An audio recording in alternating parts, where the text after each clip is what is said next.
Na sua família, nesse período, você também teve esse apoio ou não? Teve parte, tipo a sua irmã, outras pessoas que te incentivaram e outros que desacreditaram? Eu tinha o meu pai que proibia, eu tinha a minha mãe que se converteu, eu tinha a minha irmã mais velha que me levou, e que esse foi o grande choque da minha vida, quando eu a perdi da forma mais trágica possível, quando ela deu cabo da sua própria vida. E aí entra, Karina, naquela coisa, mas peraí, ela era apaixonada por Deus e entrou um conflito muito grande na minha vida. Foi o momento que eu entrei em depressão, né? Quanto tempo, com quantos anos foi isso? Olha, minha irmã, eu já estava com, aí já foi mais para frente, aí eu já estava com meus 24 anos e firme em Deus, e minha irmã firme em Deus. Foi quando eu entendi que tinha alguma coisa que a igreja estava negligenciando. O corpo de Cristo não estava falando, porque Cristo é completo. Cristo, ele veio para trazer cura do corpo, cura da alma, e veio para me salvar do inferno, para me libertar como de todas aquilo que eu vivia, todas aquelas prisões que eu tinha espirituais.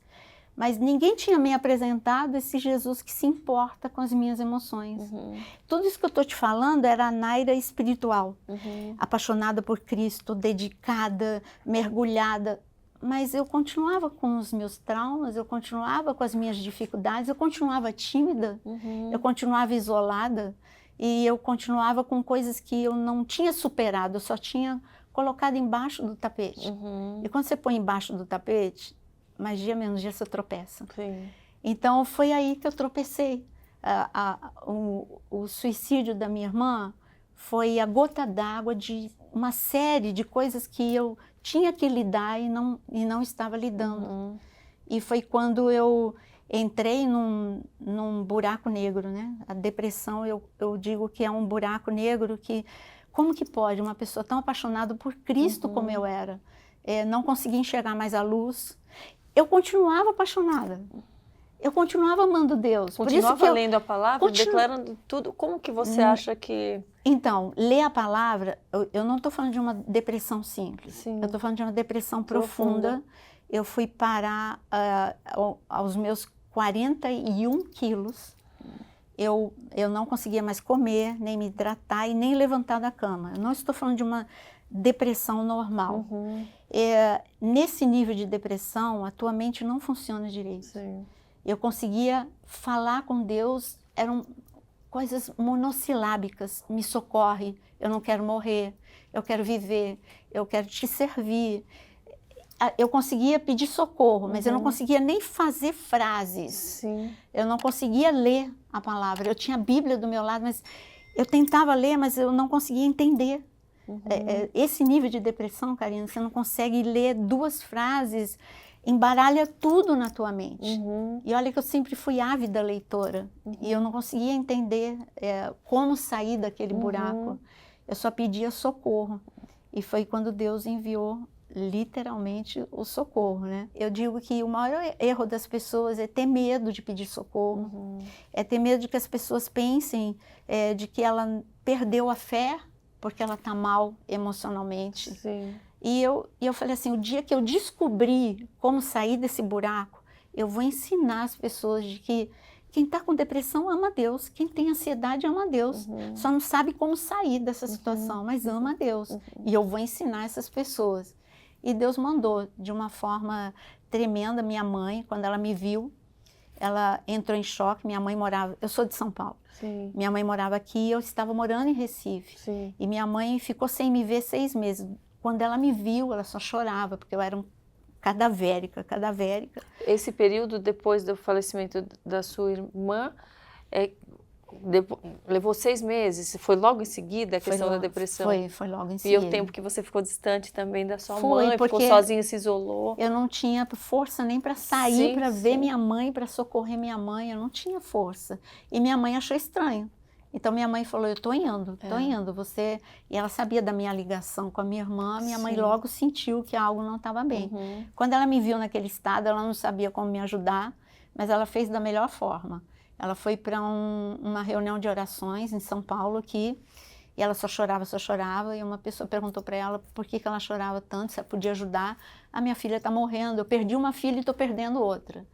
Então, ela falou assim, aonde sua filha mora? Em Recife. Eu falei, puxa, cheguei agora de Recife, tem um pastor maravilhoso lá, dá o telefone para tua filha telefonar. Eu não tive força para telefonar, nem isso. Aí, quando minha mãe percebeu que eu não telefonei, minha mãe telefonou. E esse pastor, que já é falecido também, pastor Elias, ele foi até minha casa e ele liberou uma palavra. Ele falou, filha, ele foi com uma psiquiatra. E essa psiquiatra, a doutora Graça, ela era do Ministério da Valnice Milhomes. E ela falou assim, olha, como psiquiatra eu tinha que te internar agora, pelo teu estado físico, emocional. Mas Deus está falando que você vai ser usada e vai ser miraculoso. No teu caso vai ser algo de milagre. A igreja está jejuando 7 dias por você. No 7º dia você vai estar de pé e lá na igreja. Eu falei, gente, é meu sonho. Eu quero viver, eu não quero morrer, eu quero viver. E ela falou assim, você vai viver, em 7 dias você vai levantar dessa cama. E eu, assim, eu não sabia como, Karina. Sim, eu lutando, não estava conseguindo. Como é que em 7 dias? 6 meses eu não consegui? Aí, mas eu tinha agora uma igreja orando por mim. Agora eu tinha um pastor que ia lá em casa. Eu tinha a Graça, a doutora Graça, ela ia e lia para mim. Ela lia a Bíblia, eu não estava conseguindo ler, ela lia para mim. Então, e ela falava assim, põe post-it na janela, pensa, o que você achava bonito aqui em Recife? Eu falei, o mar. Então, põe, escreve e louva a Deus pelo mar, escreve no post-it, vai lá e lê, você não consegue pensar, mas você lê. Então eu fiz tudo que me falaram. E quando foi no 5º dia eu tive um sonho, e no sonho eu via uma pessoa passando, você não tem noção, as coisas assim comigo são muito sobrenaturais, né? Eu via uma pessoa entrando na minha casa e levando uma planta e que não tinha que levar. E eu reconheci que era a pessoa que estava trabalhando na minha casa.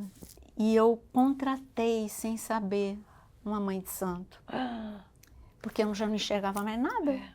Eu não tinha mais discernimento. E ela estava levando um monte de coisa para minha casa.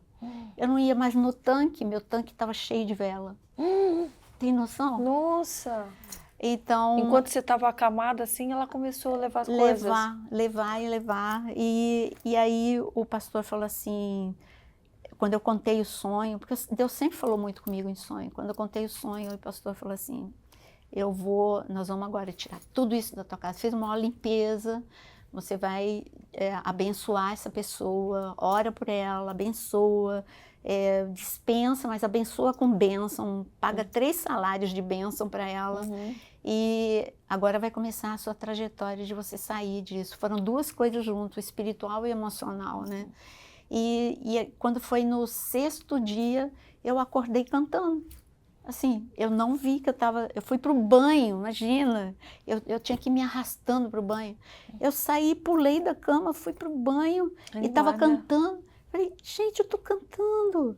Aí eu telefonei para o pastor, falei, pastor, eu estou cantando. Eu tomei banho assim, levantei rápido da cama e falou, claro, hoje é o 6º dia, amanhã é o 7º, você vai estar aqui na igreja. Gente. E no 7º dia eu estava na igreja totalmente livre. Foi algo assim, sobrenatural. Existe um processo para você sair da depressão, eu sei, mas neste caso, Deus opera das 2 formas, processo, milagre instantâneo, e no meu caso foi assim, mas eu quis estudar emoções por causa disso. Foi daí que veio a ideia de você reconhecer essas emoções para poder... Primeiro eu mergulhei na Bíblia, porque eu falei assim, tem aqui. Aí eu comecei a ler de Gênesis Apocalipse vendo que tinha todo homem, toda mulher de Deus. Eu comecei a ver as feridas emocionais de Absalão, de Davi, indo para o Novo Testamento. Então, depois que eu entendi a Bíblia, aí eu comecei a pregar, né? Aquilo que Deus estava mostrando para mim. E depois que eu andei nessa trajetória, só eu e Deus, eu e a Bíblia, Deus falou, agora você vai estudar mesmo, né? A mente. E foi quando eu fui para para estudar sobre emoções, e por isso que hoje eu trabalho com o Dr. Augusto Cury.